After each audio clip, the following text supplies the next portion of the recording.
গোপালগঞ্জ থেকে আমাদের জাতি গণের দাবি নিয়ে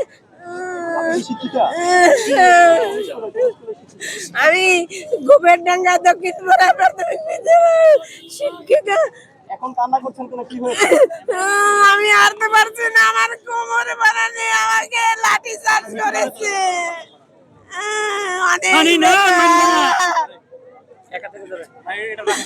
জলকামান করেছে, এমনকি বোমা পাঠাইছে। কিন্তু তারপর আমরা বলেছি হয় জাতিকরণ না হয় মরণ। আবু সাইদের মতো আমরা প্রাণ দেব। তারপর আমরা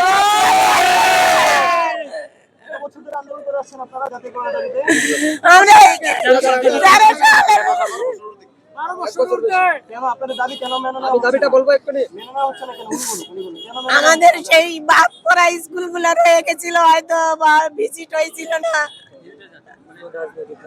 আর রাজনৈতিক কারণে আমাদের স্কুলগুলো বাদ পড়ে গেছে। এই জন্য হয়তো আমরা অসাধ্য কর্মকর্তা এইভাবে আমাদের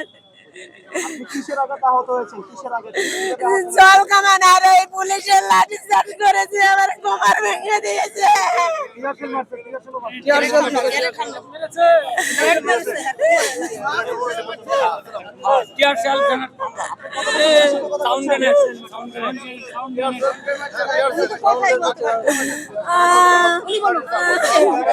আমরা